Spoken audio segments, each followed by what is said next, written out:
उसदे लब चुमने उस गल गदनियां बाहीं चा मैं लूट तू उसदे लब चुमने उस गल गदनियां बाहीं चा उस सह वजना मेरे सीने ते मैं मंगनियां ढेर दुआई चा मैं आधा राणा या रबे अकबर कायनात नु रोक ही थाई चा जन अख खुलनी वंज नाल हंजूं दे उहे धोणियां सुजियां चाही हां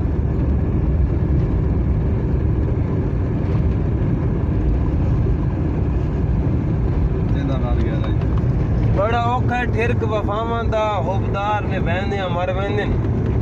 कई दिल दे ताज महल दे विच शाहकार सड़े ने मर वेंदे होई प्यार दी कदी नहीं खत्म कहानी लईदार ने बहंदे मर वेंदे चंगे लोग हयात मुहब्बतां दे किरदार ने बहंदे मर गड गड इत्थे तो से चंगे सारे मजा आते ये लाजा ना लाजा ये जी रोड गे लेता से एमपी साहब मलिक मोहम्मद वारिस कलू साहब रोड देते अच्छा इतने दो बिरादरियां बैठियां लोधरा बिरादरी ते मांगड़ बिरादरी पहले शहूर अली आई उन्हें सारा कुछ मतलब वो कीता लेकिन उन्हें रोड ताईं रसाई हासिल ना हुई ये अल्हम्दुलिल्लाह लोधरा बिरादरी दे तफैल को सही रोड दिवाया मतलब उन्हें पता लगा कि रोड लोधरिया कर लेता है इस वास्ते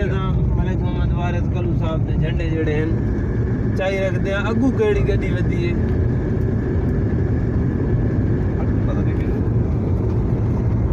मैं तो यकीन कर एक दफा उदा का भी थड़ जाना मा जाना भी यार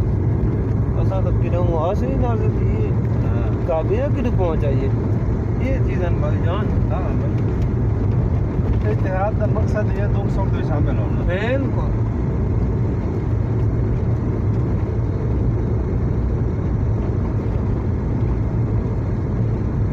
इत्तेहाद होया ते ये रोड तो ला देता जी हां ना होवे तो किधे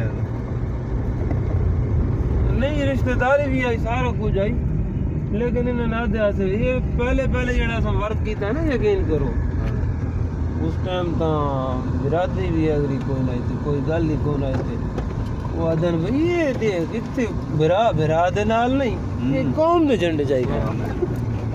असा के इंशाल्लाह वक्त आसी और पता लग सी कौन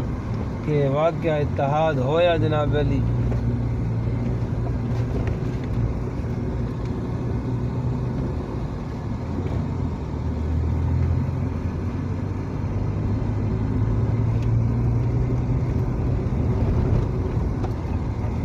वंजांडे पिछे थोड़े छेके राग मुजाहिद हुसैन अल्लाह पाक दन सलामत रखे ते वसदा रावे बटाक थी के गेम लगे उसा क्या भाई